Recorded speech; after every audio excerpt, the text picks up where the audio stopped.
Добрый день, мои хорошие. Меня зовут Крылова Татьяна, и живу я у самого Черного моря. Ах, какой сегодня день! Как я соскучилась. Смотрите, намыло пляж немного, море так вот отошло, и песочек. Люди радуются, дети радуются.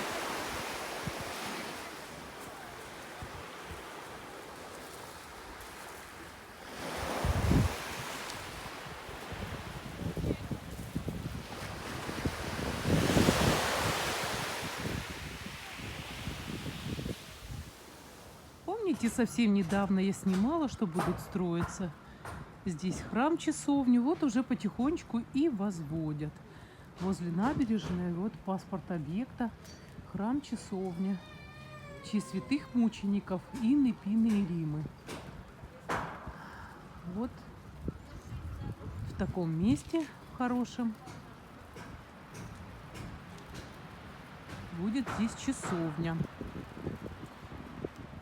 Сейчас у нас плюс 4 градуса. Вы знаете, не знаю, как одеваться, потому что после того такого квеста, как я все-таки ну так ощутила вот этих несколько дней, вы, может, некоторые наблюдали за мной, я 3 дня путешествовала. э, Было у меня путешествие такое из Симферополя в Москву, из Москвы это самолетом, потом стыковка и поезд. На поезде в город Торопец, а там уже без ночевки целый день занималась своими делами, вечером опять поезд, и опять самолет. Но дело в том, что это все хорошо, но поезд-то ходит 3 раза в неделю, и если бы какое-то звено улетело, то было бы все, я бы уже и не поехала, и не полетела бы. Конечно, задержка большая была, да, вы видели. Помимо того, чтобы просто с самолета на поезд сесть, это нужно еще добраться. То есть как бы маршрут тоже расписан был, на чем, как. И, соответственно, с Домодедово до Белорусского вокзала. Ну, в принципе, это путь довольно-таки обычный. Но тоже это все надо делать, тоже это время. И в Торопце поезд приходит рано утром, никаких маршрутных такси нет, ничего. То есть нужно вызывать такси обычное и ехать в город. Ну и так далее. И все так сходилось у меня. Ну, в принципе, нормально все сошлось. Назад я не показала, как я ехала в поезде. Я с очень хорошей женщиной довольно-таки вместе была. Ехала там женщина-врач. Очень много мы друг другу оказались очень полезны. И много я узнала нового. А врач, знаете, когда на сосудах вот вместе с кардиологом, она хирург, который вставляет вот эти аппараты разные в сердце, э, ну, сосудистый хирург, вот именно вот такой высокотехнологичной операции делает. И мне многие нюансы так рассказала, приоткрыла завесу своей работы. Действительно интересно, действительно это хорошо. И я, соответственно, тоже некоторые вопросы. В конце концов, она даже не хотела спать ложиться. Все ей так было интересно, спрашивала. И утром, соответственно, такая была веселая, и мы с ней очень хорошо пообщались. Ну, а назад летела в самолете. В принципе, я рассказывала, как и что. Но, вы знаете, со мной рядом сидела дама античного возраста. Я, конечно, все понимаю. И эта дама вытащила флаконы с маслом, вот как в бане, знаете, вот капают там эвкалипт, лаванду. И вот она лавандовое такое масло вытащила и начала разбрызгивать, все мазать себя, мазать. Я говорю: что вы делаете? Она говорит: я профилактику коронавируса. Значит, нужно было ей разбрызгивать это лавандовое масло по самолету. И я говорю: слушайте, ну, я понимаю, если у людей аллергия, ну что ты скажешь? Ну, если человек уже более старший, ну что ты ему скажешь? Ну, хоть объясняешь, не объясняешь, но вот такие дивные люди получаются. В замкнутом пространстве распространять, распылять какие-то, а, да, хоть бы парфюм или еще что-то. Ну это же, я говорю, да у нас, говорю, вообще лаванда от моли. Я говорю, зачем? Она говорит, да, и коронавирус тоже его не любит. Вы знаете, и моль, и коронавирус. Ну вот такие дивные люди. Ну давайте о хорошем. Вот я вышла сегодня погулять. Красота. Конечно, после этих вокзалов, снежных заносов, конечно, у нас картинка все по-другому. Море, зелено, красиво. Вот, у нас даже очень отличается погода между Симферополем и Алуштой. Если Никита в Симферополе там показывает снег и метет, то в Алуште видите, как все красиво и хорошо. Вы знаете, недавно сделала, ну, была в аэропорту, и Никита выставил видео, и я сижу себе, смотрю, и написала там отзыв, как красиво, действительно, там, или как вкусно он делал хачапури по-аджарски, по-моему. И кто-то написал, а что вы, вот, мама, пишете, как будто напоминаете о своем существовании, типа так. Вы знаете, кто-то начал там, ну, писать, что хочет, то и пишет и так далее, ну, как бы возмущаться. Но в действительности мы-то живем в разных городах, я, Никита, мы в разных живем. И мы, конечно, созваниваемся, мы, конечно, встречаемся. Но одно дело снимать видео, а другое дело встречаться. Понимаете, когда вот перед Новым годом мы с семьей, ну зачем снимать, ну к чему это снимать? Мы хотим вместе посидеть, пообщаться по душам. А тут каждый свою селфи-палку выставит и начнет, а вот давайте снимем, как мы что. Мы нет, конечно, это же не реалити-шоу в конце-то концов. И вообще, я, например, начала свой канал еще года нет. Никто не знал из моих вот ближних, что у меня есть свой канал YouTube. Это потом уже как-то через какое-то время, потому что все равно волей-неволей мы как-то вместе засветились. В той уже Турции были вместе, да, что Лёша представил. Нет, они приезжали в прошлом году. Это еще канала не было, когда мы Наполеон пекли, нет. Но, тем не менее, потом уже. А некоторые мои подписчики говорят, а кто такой Алексей Крылов? Мы не знаем такого. Ну, смотрят другое, смотрят меня, смотрят про тот город, где я живу. Просто я о том, что есть многое, которое не снимается и которое остается за кадром. И я считаю, незачем это показывать, потому что конечно, заезжает, проезжает мимо там. Ну, это меня удивило, честно говоря, очень удивило, почему мама не может своего сына посмотреть и еще какие-то комментарии дивные получать от этого. Для меня... Я пишу свое мнение личное, мы все отдельно, мы добились того, что мы все живем отдельно, и, по-моему, это самый лучший вариант. А знаете, когда не было вот этого коронавируса, когда не было таких проблем, я часто ездила в Трусковец, я ездила вот пить воду, мне очень нравилось там. А сейчас с этим вирусом, понимаете, мы вакцинированы одной прививкой, там другие прививки, поэтому какие-то вот эти нюансы могут возникнуть. И, конечно, я вот смотрю, есть в Турции курорт, называется это, опять же, лететь, если в Турцию, в Стамбул, то совсем недалеко, по-моему, километрах в 80, там паром, и есть курорт, по-моему, Ялова, Термаль Ялова. Если кто-то был там, то напишите, как вам по ощущениям, этот курорт, потому что у мужа день рождения скоро, и я думаю, хочется куда-то поехать. И вот все-таки смотрели по Египту очень такой тур большой, но в связи с этими вирусами, видите, сейчас еще и омикрон, и чего только не придумывают. Ну как, они есть, поэтому уже как бы не знаешь уже, что даже делать.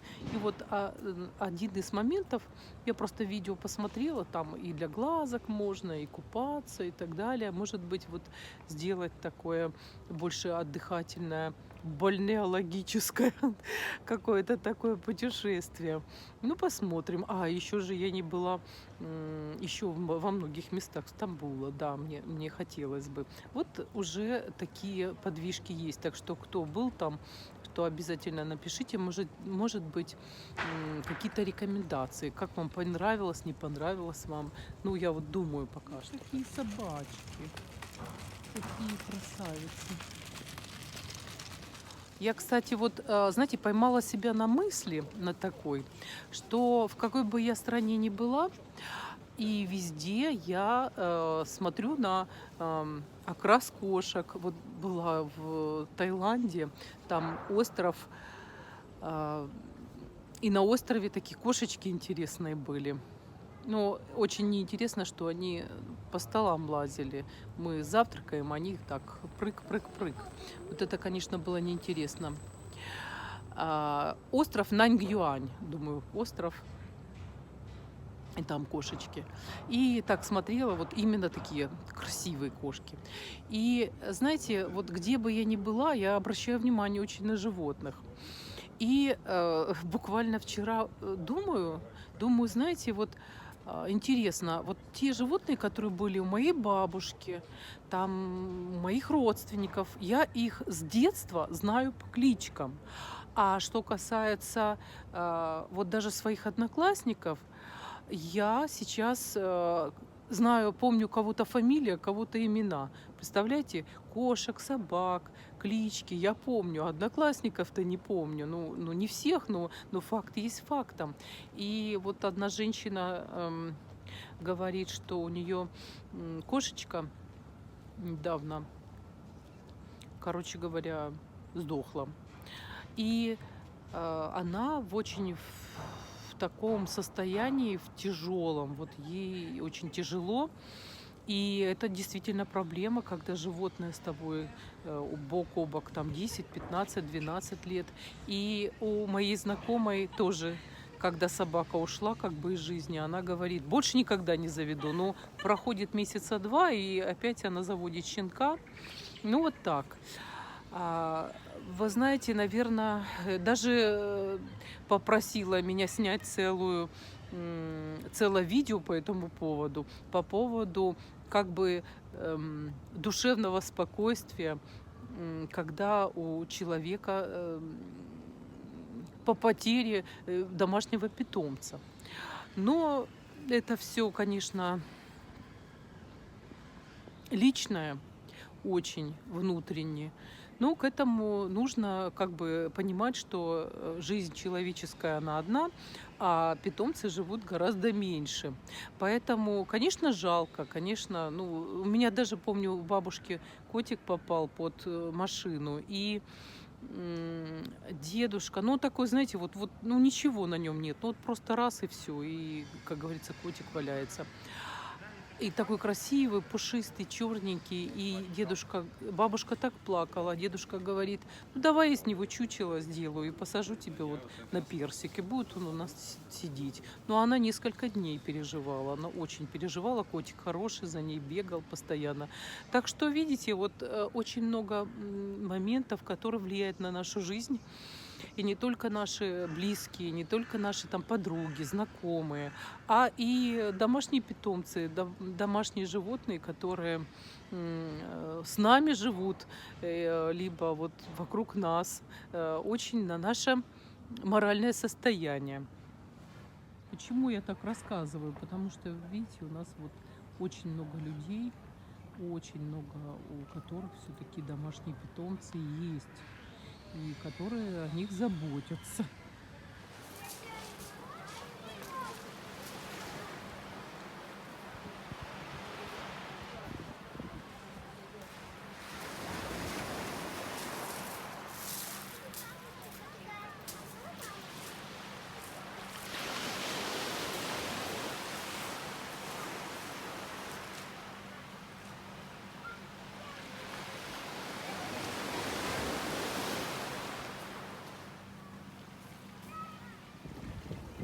Я снимаю часто на этом месте, и постоянно волны бьют вот эти сваи. А сейчас смотрите, какой тихий-тихий, спокойный день. Можно увидеть водоросли, которые тут прицепились и проросли. Вы представляете, какие волны здесь бьют? А водоросли-то вот они растут в таких условиях, когда волны держатся на причалах, на пирсах, на сваях, водоросли, а в них рачки разные, ракообразные и другие. Мы в детстве мидии рвали, мидий очень много было. Вот, пожалуйста, можно подплыть на матрасе, нарезать мидий и, пожалуйста. Ну, не здесь, потому что здесь в Алуште, конечно, очень сильное судоходство было. А вот в селе, там, в Рыбачьем, где-то Малореченском, там уже другой момент. Там тоже, конечно, но не до такой степени. Красиво, правда? Очень красиво. Тихо, спокойно. И чайки над водой.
Вот кораблики ходят по морю. Чайки. Много их сегодня. Спокойная погода, поэтому и сидят так спокойненько. Все, мои хорошие, все, пока-пока. Нажимайте на колокольчик, подписывайтесь на канал, все будет хорошо. Путешествий всем. Легким быть на подъем и здоровье. Самое главное — здоровье. Скоро крещение, и мы будем купаться в море ночью, если не будет шторма.